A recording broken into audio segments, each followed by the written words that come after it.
Eu tenho, acho que a aula que eu mais gosto de dar é a aula de ventilação não invasiva. Tem muitos anos, eu acho que eu fui uma das primeiras fisioterapeutas em Goiânia a utilizar a ventilação não invasiva, porque eu queria resolver o problema do meu paciente. Eu falava, pelo amor de Deus, eu não sei como é que mexe com isso. Isso tem pouquinho tempo, porque eu formei tem pouquinho tempo. Então, eu gosto muito. E é incrível que ventilação não invasiva é o seguinte, quanto mais você estuda, mais você estuda. Quando eu comecei a falar, não tinha os modos ventilatórios que tem hoje, as estratégias que tem hoje, o que é possível.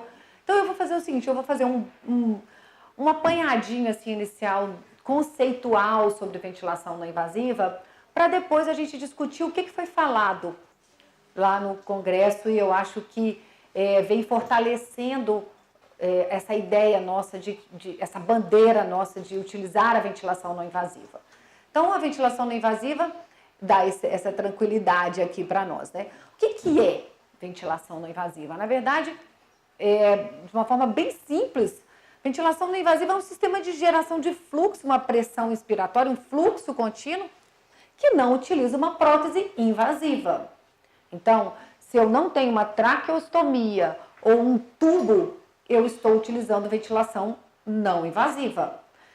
Como que eu utilizo? Por máscara nasal, oronasal, capacete, bucal, o que for.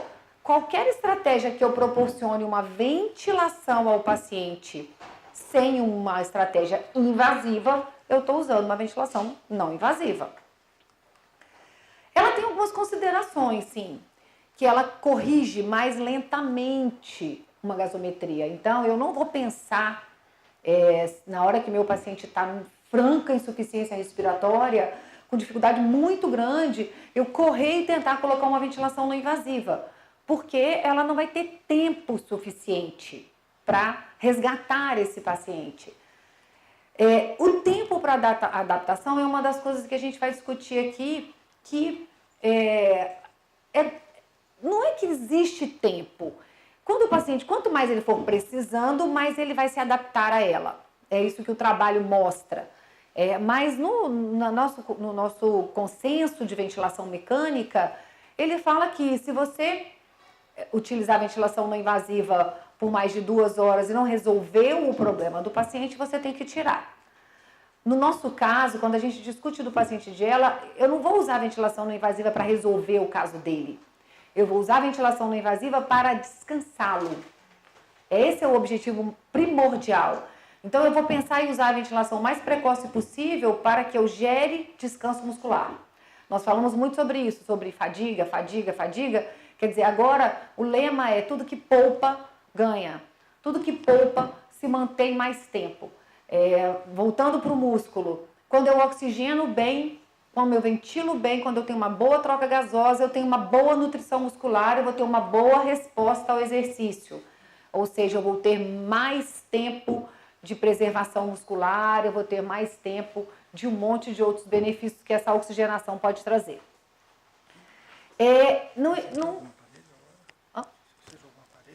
Se você quiser, pode colocar um aqui, que eu já vou mostrando algumas coisas. Quando a gente fala se exige cooperação, às vezes, tem alguns casos que o paciente ainda está numa situação em coma, ou um coma leve, uma situação que a gente consegue manter na ventilação não invasiva. E eu também utilizo muito a ventilação não invasiva, porque eu entro para fazer gastrostomia com os pacientes em ventilação não invasiva. Então, a gente não intuba hora nenhuma o paciente que está fazendo uma gastro precoce. Por isso que é uma das formas que a Adriana estava falando, a gente sabe que em algum momento essa gastro vai acontecer. E se eu, enquanto profissional, falo assim, olha, se você fizer logo, eu consigo te segurar com a ventilação não invasiva dentro do centro cirúrgico, ou em qualquer lugar onde ele for fazer essa gastro. Isso é muito tranquilo. Então, mais precoce. Agora, se o paciente tiver uma baixa da capacidade vital, eu não consigo segurar, porque é preciso ser feita uma sedação na hora da gastro. E aí a ventilação, ela não exige cooperação nesse momento. eu consigo garantir a ventilação mesmo com o paciente sedado. Não totalmente entregue, mas sedado. Para isso tem que ter uma equipe, né? Lá no hospital neurológico que eu trabalho, em Goiânia, a equipe já está acostumada. Vai fazer qualquer procedimento em paciente de doença do neurônio motor com ventilação não invasiva. Não existe. Qualquer profissional que está no hospital, eles solicitam e falam, olha, ventilação não invasiva. Agora, uma consideração importante é a intolerância à máscara. Existe, sim, pacientes que têm intolerância à máscara. E aí a gente vai ter que repensar que estratégia a gente vai utilizar para esse paciente. É o que eu vou mostrar para vocês no estudo que foi apresentado. Alguns incômodos, e infelizmente é incômodo mesmo. Eu sei que a ventilação não invasiva incomoda e dói. Por quê? Porque a máscara machuca. A máscara machuca aqui, né? A gente sabe. O que eu sugiro? Que eu sei que é muito difícil, eu sei que às vezes a gente mal consegue, o paciente mal consegue uma máscara para eu falar, olha, vamos arrumar 2 modelos, sabe? Vamos tentar conseguir 2, ou vamos tentar uma pronga e uma máscara oronasal, vamos tentar uma performática, nós vamos falar, vamos tentar trocar essa máscara para machucar menos, para poder o paciente usar por mais tempo, porque eu não tenho dúvidas, e assim, os trabalhos mundiais mostram que ventilação não invasiva é o maior tempo possível. A gente indica a traqueostomia na hora que a ventilação não invasiva efetivamente faliu. Aquele paciente que fica 24 horas por dia com a ventilação não invasiva, que começa a atrapalhar a higiene oral, se ele não faz higiene oral, ele vai começar a ter broncoaspiração daquela secreção e vai fazer pneumonia. E ele vai fazer pneumonia, vai ter dificuldade respiratória, vai para UTI. Então, esse é um paciente que a gente tem que indicar uma traqueostomia. E é melhor que eu indique uma traqueostomia eletiva do que eu espere o paciente entrar em insuficiência respiratória para levar para o centro cirúrgico. Porque aí ele vai ter que sair do centro cirúrgico e ficar na UTI por conta da pneumonia, da infecção que ele vai acabar desenvolvendo. Então, eu sei que existe um mito, e aqui não é nem tema dessa aula, que existe um mito da traqueostomia. Mas aqui nós temos um paciente aqui que está mostrando para nós que é possível maravilhosamente ventilar e viver com uma traqueostomia sem problema nenhum. Foi feito um trabalho que o grupo japonês que estava lá agora, e eles falaram o seguinte, o maior medo do paciente da traqueostomia é a dependência e o medo da insegurança do que é depois da tráqueo. Depois que eles fizeram a traqueostomia, eles aplicaram um questionário de qualidade de vida. E o que percebeu-se? Que os pacientes tiveram melhor qualidade de vida depois da tráqueo. Então, é ruim? Por quê que é ruim? Porque nós não temos suporte de assistência de saúde no Brasil. A partir do momento que o paciente é traqueostomizado, ele requer um pouco mais de suporte. E aí, não é todo fisioterapeuta que vai saber lidar com aquela estratégia ventilatória, naquele respirador domiciliar, com aquele programa diferente, para poder entender que tem alteração de resistência em casa.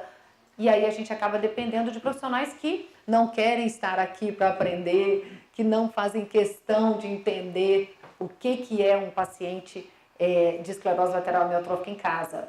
Porque se nós tivéssemos, seria muito tranquilo. Nós não perderíamos tantos pacientes. Mas a ventilação não invasiva, ela é até o máximo. Até a maior parte do tempo que o paciente conseguir.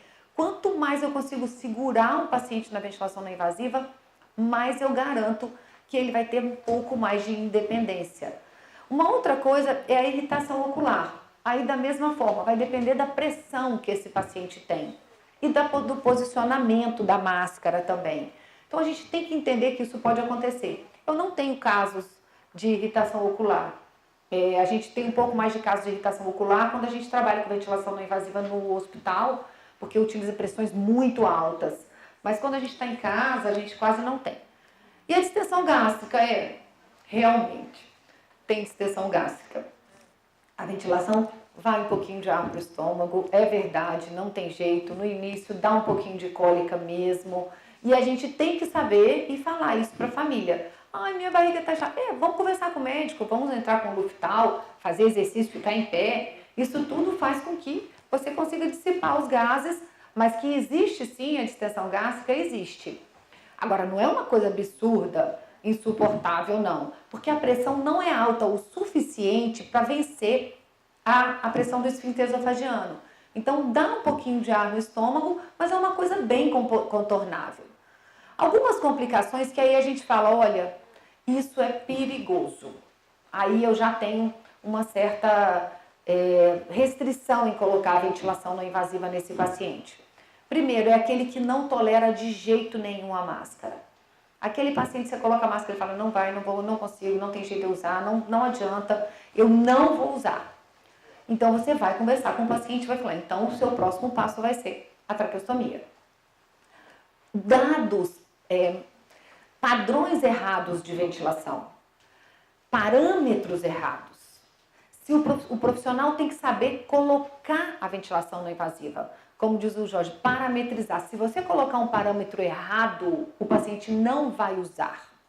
E aí vai levar uma assincronia entre o paciente e o ventilador e ele vai ficar sufocado naquela máscara. Ao invés de você melhorar o padrão dele, você vai piorar. Chegou uma paciente para mim com uma colocação de um aparelho, uma ventilação não invasiva, com uma frequência respiratória de 20. Uma frequência respiratória de 20 no equipamento.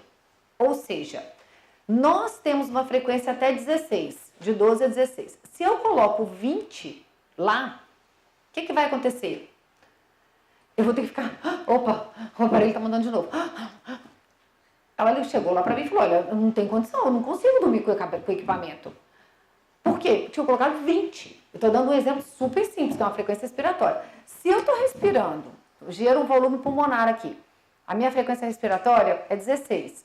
Se eu passar a gerar um volume respiratório bem maior, a tendência da minha frequência respiratória é fazer o quê? Cair. Então, eu tenho que colocar um parâmetro do respirador que dê uma frequência respiratória mais baixa. Porque senão ele vai brigar com o aparelho. O aparelho vai tentar entrar em alguns momentos levando uma assincronia. Então, um parâmetro errado faz com que o paciente não use. Além do mais, o modo errado. Nós vamos falar sobre ele aqui também. A inalação de CO2 também é um problema sério. Por quê? Porque a máscara da ventilação não invasiva, ela tem que permitir sair um pouquinho de ar. Se não sair, você vai começar a respirar aquele mesmo ar dentro daquela máscara. E aí, o ar vai reinalando o PCO2, você faz uma insuficiência respiratória, que a gente chama de hipercapnia, por excesso de CO2. Por isso, deve existir uma fuga aérea. Todo o aparelho de ventilação, e aí se o Jorge ligar aqui para mim, aqui nesse aparelho, na lateralzinha, ele escreve assim, ou leak ou vazamento. Isso tem que existir. Ele tem que acontecer. Então, na lateralzinha do equipamento, põe a mão assim na frente, pra você. Aqui na máscara. Aqui assim. Quando a gente ventila, na lateralzinha do aparelho tem um negocinho dizendo assim, leak ou então vazamento. Esse vazamento, ele tem que existir na ventilação não invasiva. Por favor, tá? Na ventilação não invasiva, esse vazamento tem que existir. Para quê? Para que eu lave o CO2. Então, eu não posso colocar um vazamento maior do que 30% do que eu estou gerando de capacidade respiratória. Senão, eu estou deixando de ventilar o paciente e a metade está vazando. Então, o vazamento até 20% é totalmente permitido.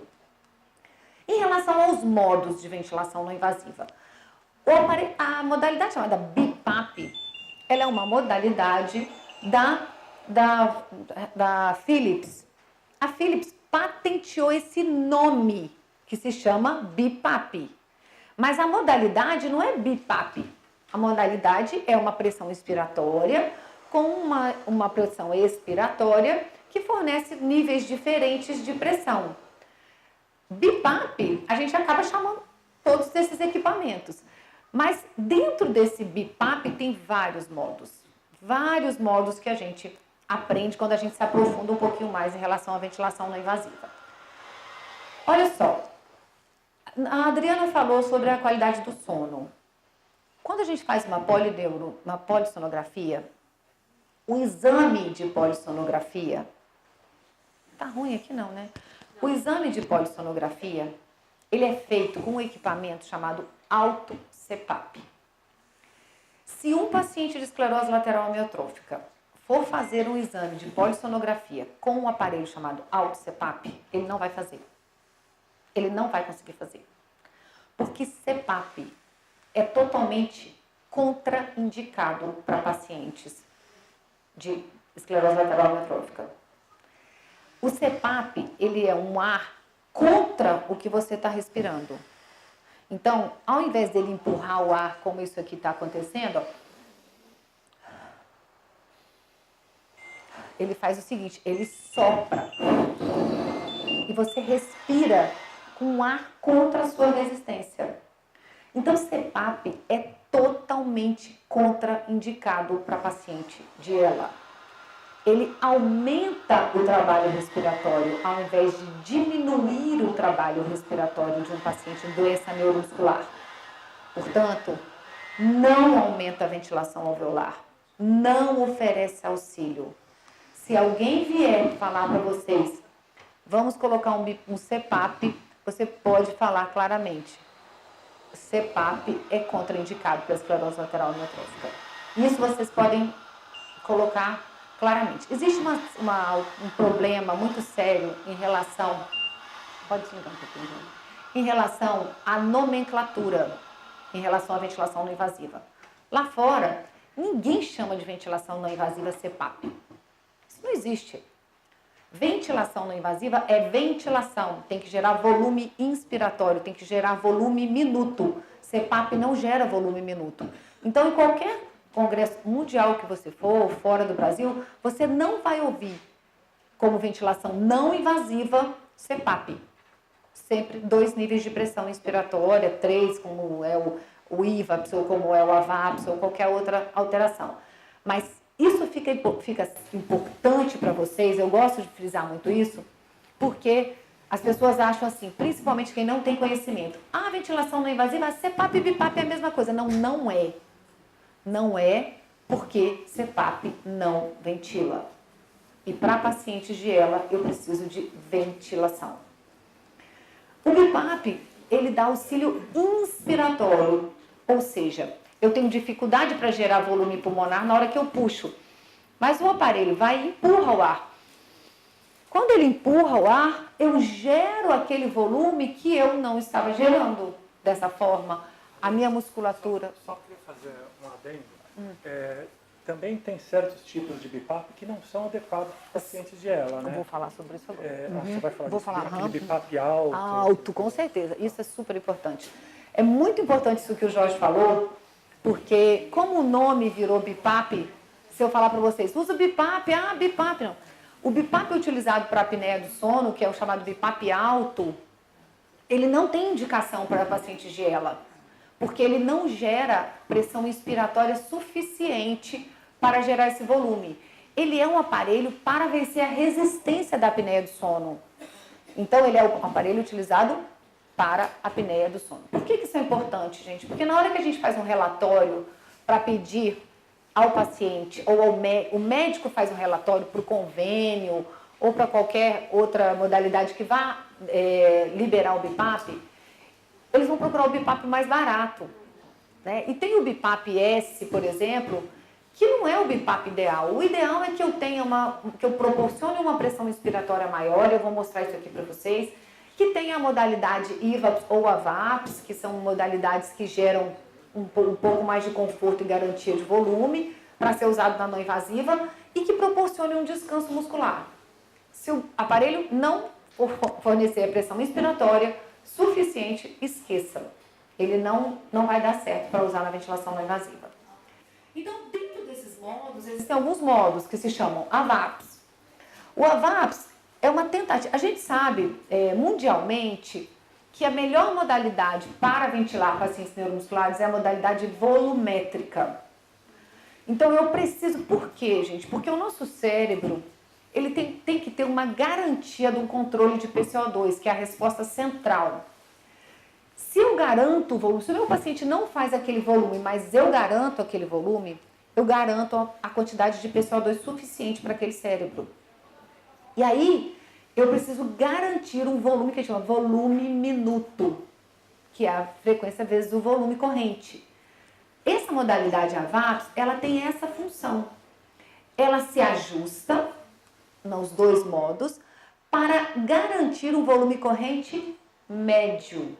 Ou seja, se acontecer alguma coisa, encheu de secreção o pulmão do paciente, ele vai tentar aumentar a pressão para poder empurrar aquele ar que você propôs. Então, para a ventilação não invasiva, é muito bom que a gente utilize a modalidade AVAPS. Então, você vai pedir, olha, eu preciso de um aparelho de ventilação não invasiva que tenha a modalidade AVAPS. Cuidado com esses ajustes. A gente não pode colocar uma modalidade entre o IPAP mínimo e o IPAP máximo muito alto, não. Porque eu preciso o tempo inteiro garantir o volume corrente médio. Isso é um assunto um pouco mais técnico, que às vezes fica difícil a gente discutir aqui. Então, o AVAPS, ele auxilia o paciente a manter um volume igual ou superior ao alvo. Se for superior, não tem problema. Controla automaticamente a pressão de suporte, ou seja, esse paciente é ventilado com uma pressão inspiratória. Então, ele gera volume pulmonar. O benefício é esse, garantir o volume, a comodidade de ser ventilado em pressão de suporte, que é a melhor estratégia para a gente usar na ventilação não invasiva. Ele compensa o vazamento que tem na máscara, porque a máscara tem que ter o vazamento, ele vai ser capaz de compensar esse vazamento. E ele tem alarme também, ou seja, se o paciente desconectar em algum momento à noite, ele vai apitar dizendo que tem alguma coisa errada. Ou se a máscara sair do lugar à noite e o vazamento for maior do que o que você queria e ele correr o risco de hipoventilar, você vai saber porque o aparelho vai apitar. E a outra modalidade se chama IVAPS, que é de um outro fornecedor, né, que ajusta automaticamente o nível de pressão de suporte para manter a ventilação alvo. A ventilação alvo é a ventilação que vai ser de acordo com o volume, com a idade, né, com a altura e com o peso. Ele adapta as necessidades da mudança através de uma monitorização constante. A minha sugestão, quando a gente utiliza o IVAPS, é que a gente coloque as pressões um pouco mais altas, porque muitas vezes, quando ocorre alteração importante da resistência, por exemplo, se o paciente tiver ou se for um paciente que tem um destravamento bulbar, que a gente ainda consegue vencer com a resistência do respirador, quando a gente coloca o IVAPS, ele às vezes não consegue fazer tão bem esse cálculo, porque tem uma resistência muito importante para poder fazer esse cálculo do volume, que a gente chama de ventilação alvo, né? Que é o que eles colocam como para manter essa pressão ventilatória. Ou seja, o ideal é quando você utilizar essa modalidade IVAPS, que você utilize pressões maiores, tá? Só para poder garantir esse volume. Ele é bem indicado para uso em ventilação não invasiva, tá? E ele é contraindicado em pacientes com drive deficiente. Por quê? Porque ele não vai conseguir fazer cálculo da ventilação alveolar. É isso que a gente estava discutindo agora. Então, ele vai tentar fazer o cálculo dessa ventilação alveolar e o paciente não conseguiu gerar o volume suficiente para ele poder fazer a leitura dessa ventilação alveolar para aquele paciente. Até porque um paciente de ELA, ele é ventilado com volumes bem maiores. Então, não é o que o aparelho está acostumado. Porque o aparelho está acostumado com pessoas normais. Ou mesmo que você coloque restritivo, lá no caso dele, mas ele não vai conseguir gerar um volume tão mais alto, que é o que o paciente de ELA precisa. Então, eu aconselho que pacientes que tiverem com drive deficiente, que utilizem outro tipo de equipamento. Os ventiladores de ventilação não invasiva, são equipamentos que têm, primeira coisa, ramo único ou circuito passivo. Isso é um circuito passivo. Aqui. Tá todo mundo vendo? Opa! Meu Deus, eu vou derrubar esse trem aqui. Peraí, esse aqui. O circuito passivo, ele tem uma entrada de ar apenas. Ou seja, o ar entra e sai, a pressurização é feita por esse mesmo local. E a saída de ar é feita por uma válvula exalatória, chamada de válvula Spessweaver ou qualquer outro tipo de válvula de saída exalatória. Ele é indicado para equipamentos de ventilação não invasiva. Então, se você for utilizar qualquer equipamento, seja um Trilogy, um Synchrony, ou um Astral, ou Monal, ou qualquer equipamento para ventilação não invasiva, eu posso usar o circuito passivo, ou eu tenho que usar o circuito passivo, é tranquilo, porque ele vai aceitar a pressão de suporte. Então, é uma modalidade que a gente deve entender isso que eu estou falando, gente, porque isso é uma briga nossa, né, Jorge, é uma briga da associação, a gente se indispõe muitas vezes, mas assim, quando vai utilizar na traqueostomia, não deve ser utilizado o circuito passivo. O circuito passivo, ele não garante controle de fluxo. Eu vou falar isso para vocês em relação ao circuito ativo e o passivo. Por isso que, a partir do momento que você coloca uma traqueostomia, você está vivendo com um aparelho de suporte de vida. Ventilação não invasiva não é suporte de vida. Traqueostomia é suporte de vida, tá? Então, nós eu vou falar um pouquinho sobre isso daqui a pouco. Mas falando em ventilação não invasiva, eu tenho esses modos. Modo espontâneo no tempo, que é esse que tem a frequência, e o tempo. Qual que eu vou utilizar? Eu vou preferir sempre esse, que o paciente vai disparar e o aparelho vai garantir essa frequência. Ele me dá pressões mais altas, eu consigo monitorizar o volume dessa forma, eu consigo saber quanto que ele está fazendo de complacência dinâmica o tempo inteiro, e é um dado importante que o fisioterapeuta tem que avaliar sempre, para saber como que está a caixa torácica desse paciente, para saber como é que está o abdômen, como que está a secreção. Eles têm alarmes e tem bateria. Alguns têm bateria e isso é muito bom, porque tendo bateria, eu posso permitir que o paciente vá para todos os locais, passear e ter uma vida normal, como o japonês lá falou. Então, isso aqui são os nossos pacientes que a gente envia, né, os equipamentos. Esses equipamentos de BiPAP normalmente não tem aquecedor, umidificador, né? E aí a gente deve lembrar que a ventilação não invasiva, ela resseca mesmo, porque ela resseca a via aérea. Então, todos os equipamentos que forem utilizados com ventilação não invasiva, eles devem ter um umidificador, o tempo inteiro com umidificador. Um outro detalhe importante é que, assim, quando a gente ventila por mais do que 4 horas, 8 horas por dia, a gente tem uma perda de líquido muito grande pela respiração, porque você está gerando um volume maior do que o volume que você já está acostumado a gerar. Então, com essa perda, você tem que aumentar a ingesta de líquido. Por isso que muitas vezes o paciente usa a ventilação não invasiva, no final fica aquela saliva grossa, aquela secreção que fica grudando na orofaringe. Aí ele fala, nossa, o tempo inteiro aquela secreção grossa. Por quê? Porque ele está desidratado. Secreção é um produto fisiológico. Se você tem secreção fluida, você está hidratado. Se a sua secreção está grossa, você está desidratado. Então, a gente preconiza muito isso, porque a ventilação não invasiva é uma coisa a mais para tirar o seu líquido. Então, se você está utilizando ventilação não invasiva, que você aumente a quantidade de líquido, ingesta de líquido. Os tipos de máscara. Bom, tipo de máscara é de acordo com o conforto do paciente. Essa é uma máscara nasal, essa é uma pronguinha, né? Essa é uma máscara nasal. Eu tenho outros tipos de máscara nasal. Essa é uma pronguinha também muito boa. Os pacientes gostam muito dessa pronga. Ela é confortável, permite com que o paciente fale, que o paciente coma, né? Tem um monte de coisas boas nessas máscaras nasais. Só que elas têm um probleminha. Você vai ter dificuldade para ventilar um paciente com máscara nasal quando ele precisar de pressões altas.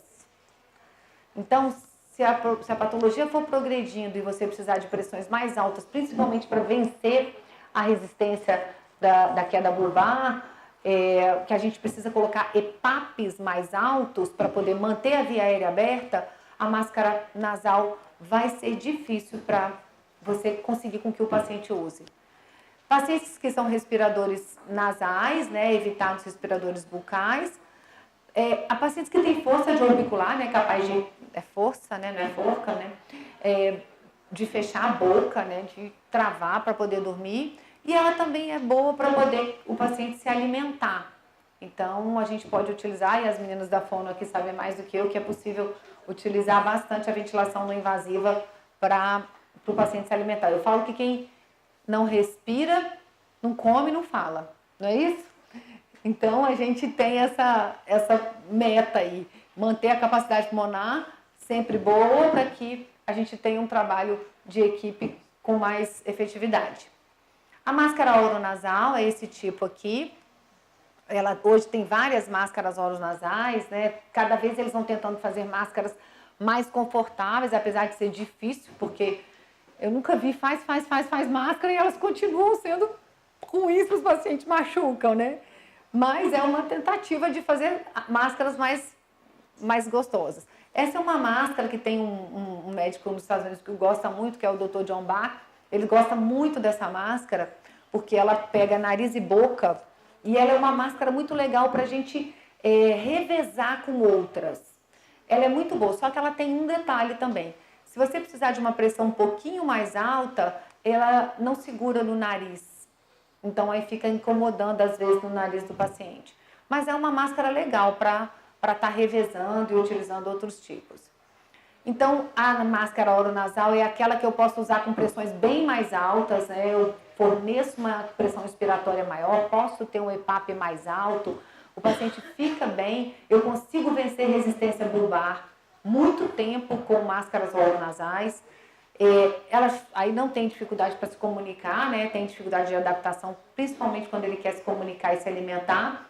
E ela é efetiva para diminuir o CO2 quando eu tenho um paciente grave que está entrando, por exemplo, no hospital, ou a gente está tentando, você chegou na casa do paciente, o paciente está com uma dificuldade respiratória e você precisa reduzir PCO2 dele. Então, a máscara oronasal é a indicada para você gerar maior volume pulmonar para poder diminuir o PCO2. E a máscara Fit Light, Performax ou facial, que é uma máscara que é muito legal também, que ela machuca menos. E ela é uma boa máscara para revezar também, porque ela libera um pouco o rosto em outros lugares. Como eu estou falando, quanto mais tempo o paciente se mantém na ventilação não invasiva, melhor. Então, se eu consigo dar oportunidades, usa isso, e aí ele vai trocando de máscaras e vai ficando, uma hora ele põe uma oronasal, depois ele põe uma nasal, e aí ele vai ficando confortável, porque não machuca em lugar nenhum. Então, essa é uma máscara boa também para revezar. Ela é utilizada, né, normalmente em pacientes mais graves, que precisam de suporte pressórico contínuo, indicado mais para terapia intensiva, a gente utiliza mais a Performax na terapia intensiva, porque ela proporciona até estratégias ventilatórias. Eu já segurei muito paciente de ela que fez pneumonia e que não estava na hora de ir para a traqueostomia ainda, utilizando a Performax com pressões bem mais altas, até sair do quadro de infecção respiratória e tentar voltar para a estratégia ventilatória anterior. E a ventilação que eu mais adoro, que para mim é a sensação, assim, para mim, que é a ventilação com bucal. Ela é muito legal, é uma ventilação que atrasa muito a traqueostomia, porque ela gera uma capacidade respiratória muito grande e ela dá um conforto respiratório para o paciente. E ela é muito legal. O problema da ventilação é que ela requer um conhecimento e um equipamento específico. Não é qualquer equipamento que faz ventilação com bucal. Não adianta. A ventilação com bucal, ela só é feita em circuito ativo. Não adianta tentar fazer ventilação com bucal em circuito passivo. Então, ela atua diretamente no time neural, porque ela trabalha diminuindo o estímulo cerebral para que o paciente tenha frequência respiratória mais baixa e consiga gerar um tempo. Então, ele faz uma coisa que a gente chama de overdriving, que é a diminuição intencional da frequência respiratória. Dessa forma, eu gero uma capacidade respiratória bem grande, ele consegue inspirar, falar, até ele ter necessidade de respirar de novo para poder voltar o PCO2 ao normal. Então, é uma estratégia muito legal, muito mesmo. Assim, eu tive vários pacientes, eles vão, colocam assim na boca, no colo, aí puxa, aí fala, aí coloca de novo. O último congresso que eu fui da Abrela, eu fiquei apaixonada, até filmei o doutor Antônio, que é um médico que faz, é um dermatologista, que fala, consulta os pacientes dele utilizando o bucal. Eu fiquei apaixonada, eu filmei, falei, se eu não se importar, eu vou filmar, porque eu quero mostrar na minha aula. E realmente é uma grande estratégia. Só que para utilizar, o profissional tem que entender de ventilação. Por quê? Porque o ajuste fino é feito pelo fisioterapeuta e ele precisa entender que ele vai atuar no time neural. Então, é muito importante alguém que entenda qual é a estratégia ideal. Ele pode ser usado diurno e noturnamente. Tem uma Lip Cell, que é uma máscara que tem só nos Estados Unidos, que é uma máscara que conecta o bucal dentro dela e é muito legal e serve para um monte de coisa. Serve para o paciente tossir. Eu tinha um paciente que eu chegava na casa dele, ele fazia a capacidade de suflação máxima com o bucal, segurava no dente e puxava, depois ele cantava, assim, e aquilo me deixava extremamente satisfeita. Ele também conseguia tossir maravilhosamente bem com ele, porque ele conseguia estaquear o ar, e ele puxava e parava, puxava e parava, puxava e parava, e tossia e fazia um pico de fluxo de tosse muito importante. Então, é muito legal. A gente pode utilizar também na tentativa de retirada de traqueostomia desses pacientes que têm TRMs altos e tal, que a gente pode utilizar o bucal. A indicação, então, é transferência de traqueostomia para todos os pacientes neuromusculares. Todos podem utilizar o bucal. Para desmames prolongados da ventilação mecânica também, dentro da terapia intensiva, e para assistência ventilatória domiciliar. Então, a ventilação com bucal, ela é uma tendência, e se eu contar a história da ventilação com bucal, porque eu fui ler e fui estudar, ela surgiu há muitos anos. Na verdade, antigamente ele era utilizado o bucal num Foley de lareira. Então, usava o Foley de lareira para ventilar o paciente. E até teve um médico que foi morto, porque na hora que ele fez com o Foley de lareira na boca do paciente, o paciente bateu o coração e ele foi considerado como bruxo e foi morto na fogueira, porque ele era bruxo que bateu o coração do paciente. Então, é muito legal utilizar a ventilação com bucal. Principalmente para assistência fonoaudiológica, é fundamental, assim, a fono se aproveita muito do uso do bucal, porque treina a voz, porque treina a alimentação, é muito legal usar a estratégia ventilatória de bucal. Para usar a ventilação não invasiva em casa, não pode esquecer que deve sempre ter um no-break, porque os aparelhos de VNI têm pouco tempo de bateria, exceto o Trilogy, que tem o equipamento no mercado. Acho que o Trilogy e o Astral são os que têm maior carga horária de bateria, então, senão os outros acabam 1 horinha só de bateria, então tem que ter no break sempre. E só para falar um pouquinho sobre o tipo de circuito, o circuito passivo ele tem um ramo único com porta de exalação passiva. Você não tem nenhum ativo aí não, né? Para me mostrar, né? Não, né? Ele oferece volume estimado, por isso que ele pode ser usado na ventilação não invasiva. Ele é usado em ventilações não invasivas. O circuito ativo, ou PAP ativo, ele tem um sensor proximal de pressão, ele é exalação ativa e ele indica o volume corrente entregue.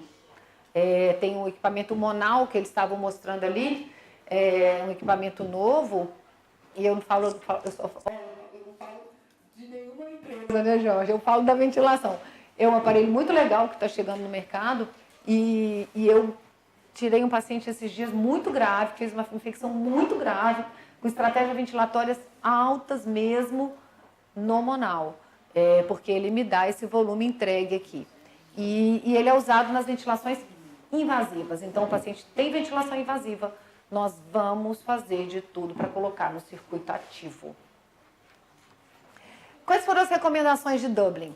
A primeira, em relação à função respiratória, é a avaliação das infecções, né? Uso de ventilação não invasiva nas falências respiratórias. Então, assim, Lembrar que a ventilação não invasiva não é um método de resgate, não é, mas no momento de uma falência mais leve, você pode reverter o quadro com ventilação não invasiva. E aí eles preconizam também o uso de opioides para diminuir a ansiedade respiratória. Porque o paciente neuromuscular ele tem uma alteração importante no reflexo que a gente chama de Ehring-Berger, que é um reflexo da caixa torácica que me diz a capacidade máxima de distensão que eu tenho. Então a gente perde, como a complacência do tórax é aumentada, na hora que eu respiro fundo, eu consigo chegar no meu respirar fundo com facilidade. Mas o paciente de doença neuromuscular, ele não consegue. Então ele tem essa necessidade de respirar fundo, bem fundo.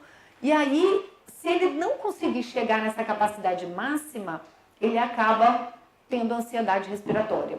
Então, tem se usado opioide, os médicos indicam os opioides para diminuir essa sensação de dispneia que acontece no paciente em uso de ventilação não invasiva. É muito legal porque eles continuam falando sobre a necessidade de uso do ambu. Eu achei muito bom ter visto isso, porque a gente fala, né, Jorge fala, a associação fala, todo mundo fala que a importância de utilizar o ambu, e eles falam mesmo que o ambu ajuda na tosse, é um mecanismo de manutenção do componente elástico do tórax, muito importante. Aquele pacientinho de Israel, eu vi, e até comentei com as meninas, né, ele ficava o tempo inteiro com um monte de papel na boca, assim. Eu fiquei extremamente incomodada de ver aquilo, porque a saliva o tempo inteiro e ele com aquele papel assim na boca. E aí eu fui conversar com ele e uma das coisas que eu pedi, ele tinha 1 ano e pouco, nem 2 anos de doença, já estava traqueostomizado. E aí eu perguntei para ele assim, eu posso pegar no seu tórax? E ele deixou. E na hora que eu peguei no tórax dele, o tórax dele estava rígido. Um tórax duro. Ninguém ventila um tórax duro. O paciente neuromuscular tem que ter o tórax mole, ele tem que ter o componente elástico do tórax aumentado. E aí eu falei para ele assim, nunca ninguém fez ambu? Aí ele falou assim, a esposa dele falou assim, não, eu nunca ouvi falar disso. Em Israel não tem nenhum fisioterapeuta que entenda de ela. Quem quiser ir para Israel, ó, olha só. Vamos lá, vamos sair. Eu tô com medo, gente, eu tenho medo. A bomba, né, lá eu tenho medo.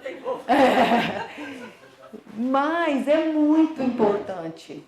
Quer dizer, o trabalho que a gente faz de geração de capacidade respiratória com ambu, com bucal e tal, é muito legal. E eles falaram que isso. E aí usar também a máquina de tosse, eles preconizaram isso como padronização.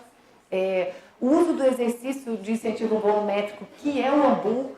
Gente, incentivador volumétrico se chama ambu. Não existe outro dispositivo para gerar volume pulmonar num paciente neuromuscular. Não existe.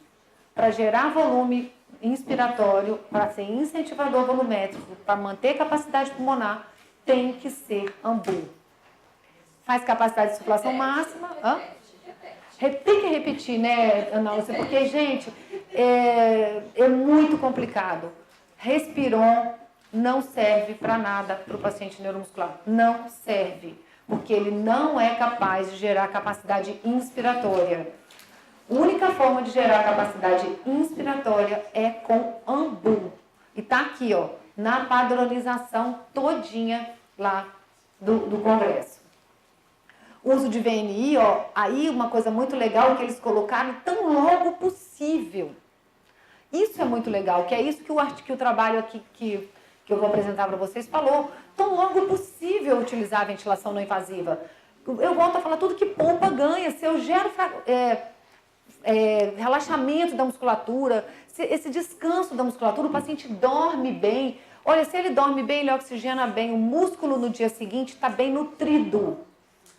Esse é o maior ciclo da ELA. Eu preciso de um músculo bem nutrido, né? De forma, do ponto de vista de oxigenação. Então, eu preciso dormir bem e eu preciso oxigenar bem. Para oxigenar bem à noite, eu preciso de ventilação não invasiva. E eles colocam o tão rápido possível, quanto mais rápido, melhor. E nas deteriorizações respiratórias. Eles falam também de verificação constante da respiração. Então, deve ser o tempo inteiro avaliado, assim, pico de fluxo de tosse, capacidade vital forçada. A gente tem que avaliar o tempo inteiro para verificar como que está a avaliação. Aí, esse é o trabalho que ela mostrou. Ela fez um trabalho mostrando uma coisa que a gente já faz. É muito legal porque a gente fala isso, né, Adriana? A gente já faz isso. E aí precisa alguém chegar lá e falar, eu estou fazendo diferente, né? Ou a gente prova que é isso mesmo. Então, quanto mais rápido eu coloco a ventilação não invasiva no paciente, mais ele vai se adaptar a ela. Porque se eu não estou precisando de nada e eu uso 1 hora, 2 horas por dia, na hora que eu estiver precisando mesmo, eu vou usar, porque eu já acostumei com aquilo. Então, a gente eu falo que a primeira coisa que eu falo para o paciente, ou eu tenho ela, ou está aqui seu ambu. É assim, porque o ambu é o seu primeiro, é o seu maior amigo. E depois, vamos pensar na ventilação não invasiva? Porque ela não vai fazer mal hora nenhuma, ela só vai fazer bem. Então, ela avaliou 73 pacientes em 2 grupos, um com 85% e 95% da capacidade vital forçada e um outro de 50% e 80% da capacidade vital forçada. Acabaram que 29 completaram e 17 completaram. A avaliação respiratória foi bem completa, ela fez capacidade vital forçada, fez o sniff test, fez pressão inspiratória e expiratória máxima, sentado e deitado, todos esses sentados e deitados, e fez a oximetria também. E fez várias escalas de funcionalidade respiratória e escalas de avaliação de apneia noturna, Epworth, Pittsburgh, todas as escalas que verificam melhora de sono. E a AVNI foi utilizada por meio de um DVD.